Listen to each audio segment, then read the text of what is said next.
Welcome to the Work Hard, Play Hard podcast. My name is Rob Murgatroyd, and I am a former doctor turned lifestyle entrepreneur. Each week, I interview some of the best minds on the planet on the science of achievement and the art of fulfillment.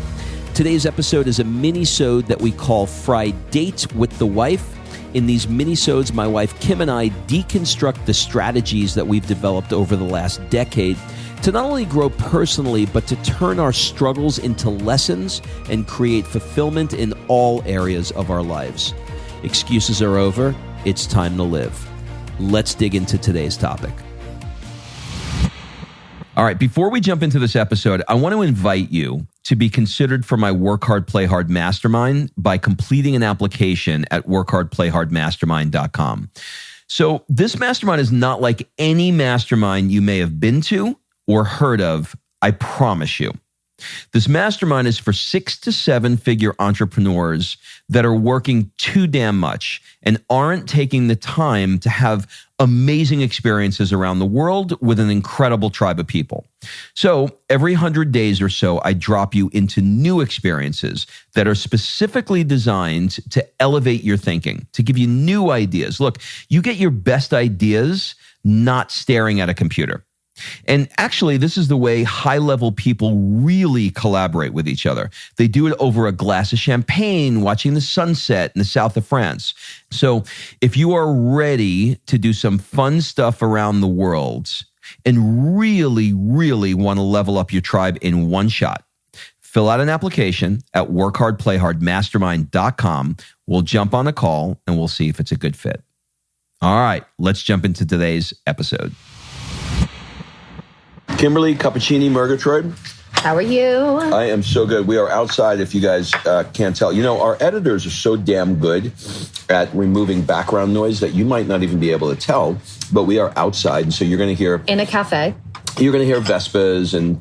My cappuccino. Clanking plates and blah, blah, blah. But we are off today, and we're a bit limited on time, and we thought we would do it this way so that we did not deliver an episode like we did a couple of weeks ago. But so why are we here? We are 3 months into our journey. Like today? No, like a couple days ago was our 3 months in Florence anniversary, if you can call it that. Mm-hmm. And we basically, the irony is we celebrated it by going to the local, I'm going to call it the police department, but it's a little bit different. It's a government office called the Questora.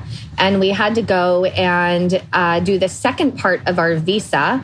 The visa that you do in the States gets you into the country. And then you get an appointment and you have to go to the fingerprint and all these things. Can you name what it's called, what we got? Permesso di soggiorno. Mm-hmm. And we had to go... You know what that means literally? Permission to stay. Permission to stay. It's permission. So we got permission to enter. Now we need permission to stay. And to do that, you have to be fingerprinted and all of these things. And apparently this whole process takes like 5 months. But we did it on the day of our 3-month anniversary here. All right. We thought what we would do is sort of share with you some interesting little things that we've been through. Or learned. Whatever. So let's start off with the first one, which is what you just said, the permesso di soggiorno.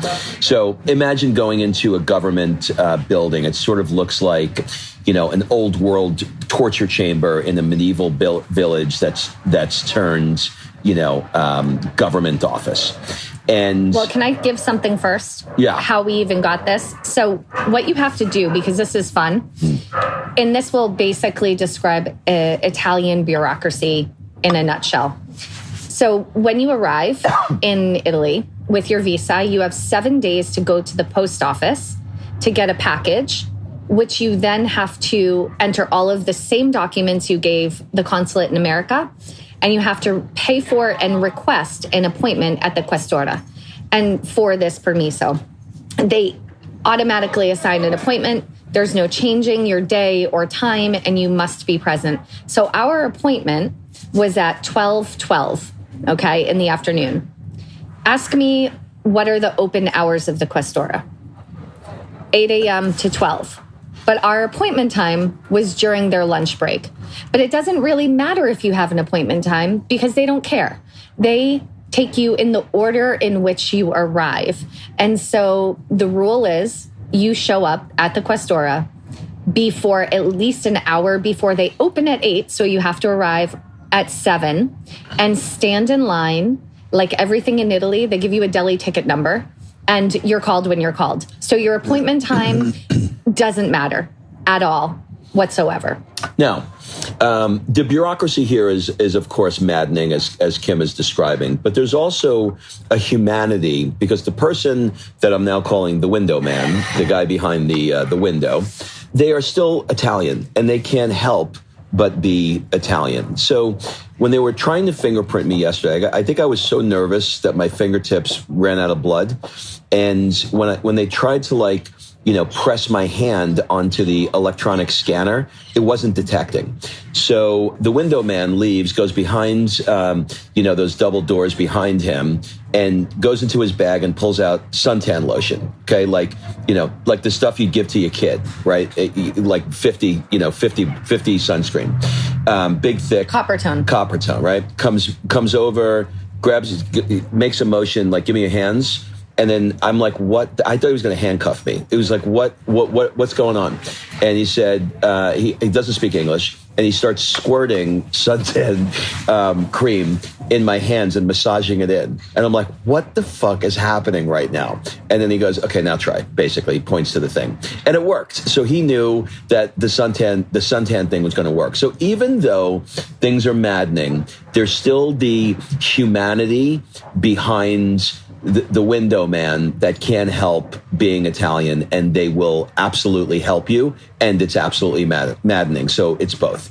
That's the first one. All right, you do one of yours. What's on your mind? So one of the things that I thought was fun is, I mostly go to the market, to the big mercado, which is like, imagine the open air, what do you call it in America? Farmer's market. And did you just turn into the Italian? I did. Come Sedice. Come Sedice, where you go shopping outside. Yes. So it's like a farmer's market. So that's where I typically go, but I still have to get some things. Like, let's say I want to make a cake. I need flour, sugar, and like the stuff like that. I need a grocery store. So there are grocery stores that I have gone to, but they're very small in the city because we live in the city. They're very small and they're not super well equipped with all the things.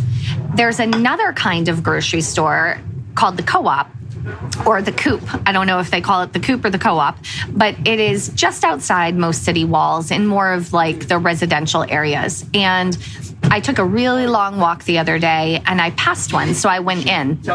I walked in this thing. I felt like I landed on Mars. First of all, it was the most beautiful, it looked like Whole Foods. It was huge. Like food, like everything you could possibly imagine is there. However, I felt a little insecure because I don't know the process. You walk in, you get a cart like you would in the US, but you also get a scan gun. And the scan gun has a holder on the cart. And I'm watching what people are doing. And as they're putting things in the cart, they're scanning it. And I'm like, is this really, like, in my head, I'm trying to figure out, are they scanning to check the price? Or are they scanning it, and then when they go to check out, the cashier just takes their scan gun and they pay? Like, what is happening? But I didn't know the process, so I was definitely not going to get in. When you're in the more residential areas, people don't speak as much English, and I wasn't planning on getting yelled at that day in Italian. So I didn't want to screw it up. So I just sort of walked around. Then I saw these grocery carts, and I don't mean a cart. How do you describe it? It's like a two-wheeled grocery bag that you wheel, okay? Because a lot of people walk to the grocery store. So you have this like thing that you wheel behind you, and they're chained up outside. So they're literally chaining up a grocery cart like it would be like a bike, like you would chain up a bike. They're chaining up a grocery cart. And it was really, really confusing to me why they had to do that. But apparently, sometimes people will steal your grocery cart. I don't really know. So I later asked our language teacher about it, and she said that when you go to the co-op, you have the option to scan all of your groceries and check out. And she said, I don't really know how they do it. I think they just trust you. And trust in Italy is a very big thing. We've talked about this before on the podcast. It's vouching. You vouch for your friend. People trust one another. And there's this inherent, like, I trust you or I don't thing. And so I think when you go to checkout, if you've scanned all of your groceries and you hand them the little scan thing, I think they make a judgment call and they say, do I trust this person? And they probably look and say, okay, there's 10 items. There looks to be about 10 items in the cart. I think I'm going to trust them, and you just pay. But in America, can you imagine if people walked around Walmart just scanning their shit and how this could go so wrong? But somehow here it works. Yeah, and it's interesting. Like yesterday, to that point, I found this really, really super cool coffee shop that I go to. And, I'll be there 3-4 hours. And, whatever I want, I'll go up. Do you eat meatballs every day? Yeah, no, different things. I mean, she's got all kinds of stuff. But like at the end of the day... But it's a coffee shop that basically has a full restaurant. Yeah, it's a full restaurant. And a wine bar. And so at the end of the day, when I leave, she goes, what'd you have? And I was like, I don't know. Yeah. Don't you remember? Yeah. No, they don't give you a ticket. They ask you what you had. It's so interesting. But the trust on that, like, just think about that in America. First of all, I don't remember what I had. But I can't tell you how many times I go to pay for something and they're like, what did you eat? What did you get? And I'm like, oh, we had this. Oh, we also had that. But they don't really know. And they're just trusting you. But isn't it beautiful to live in an environment that when you know you will be trusted, your level of ethics, I guess, probably rises to the trust. Because if they, everybody's opening up shop, that if they are trusting you, if you ever screw that trust up, you'll never be trusted again, right?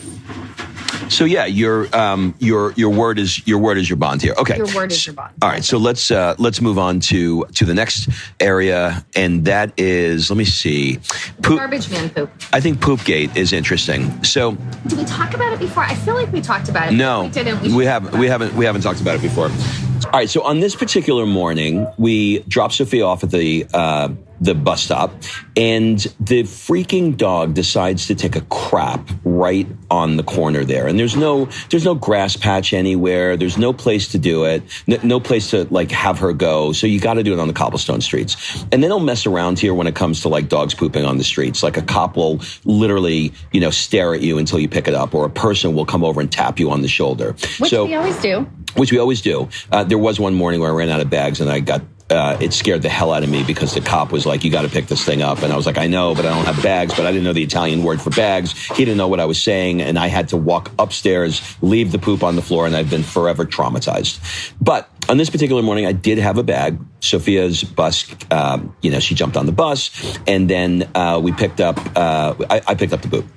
And about a block away from where I picked up the poop is the garbage can. So I started making my way towards the garbage can with the poop bag. And about halfway down the block, I see a sanitation truck. And I automatically assume that I'm going to get yelled at because of the poop. But I couldn't understand what he was waving to me for. He slowed down next to us and started getting your attention. Started getting my attention. And I'm like, dude, I've got the poop in the bag. Like, relax. But then I see he's smiling at me. And then he makes a motion with his hands, like, imagine like an arc over his shoulder, pointing to the back of his truck. And I'm like, what does he, and I go, I think that he wants me to toss my poop not my poop, Gia's poop, in the back of his open truck where he's putting the trash. And he's smiling at me, and he's making this over and over, this hand gesture.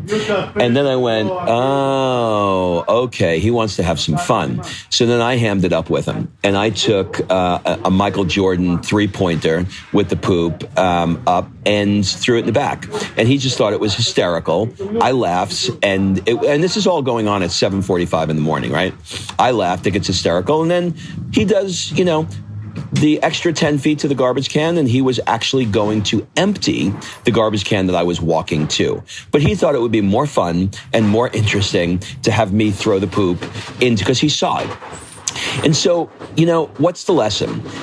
Would this happen in America? I don't know. Maybe. Has it ever happened to me in America? No, I never had that happen there. There is a playfulness, there's an interaction that even I, after being here for 3 months, still don't realize the amount of foreplay that the Italians want to have with each other as they're going through their day. The chit-chat with the garbage man, the chit-chat with the coffee person, the chit-chat with the person that's selling you the tomatoes. It's life. It's a priority here. They can't do it. They can't have an exchange with you. I went out yesterday to look for, to get a new jacket made.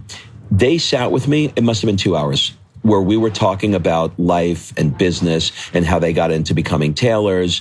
And before we even discussed the coat.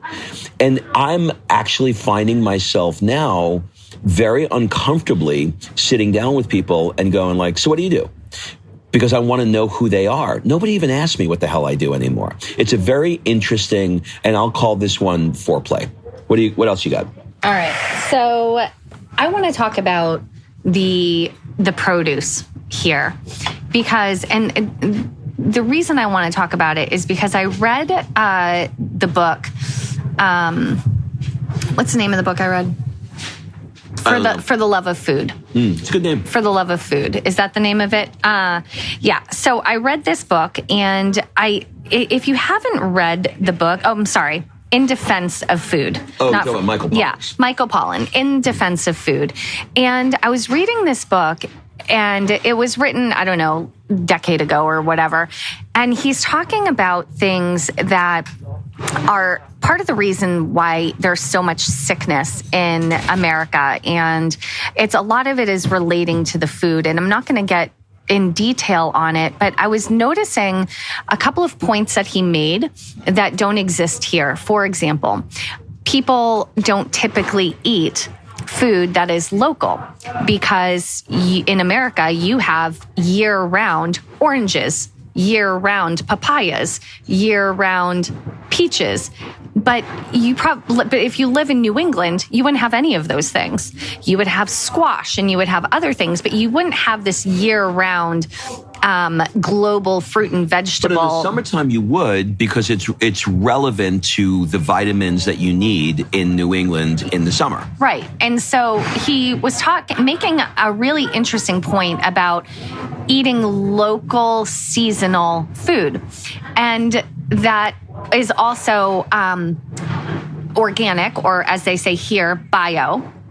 And he was talking about how farms in the States typically focus on one product. And not just one product, but one variety of a product. So one variety of spinach, but the whole farm does spinach. Versus these small local farms that have a variety of fruits and vegetables. And I can't tell you why, you'll have to read the book, but he was making points that when you have a farm that has a variety of fruits and vegetables, there's a lesser need for pesticides and toxins because they don't get infested. But if you have a giant spinach farm of one variety, they're going to be more infested and have a likelihood to need more pesticides.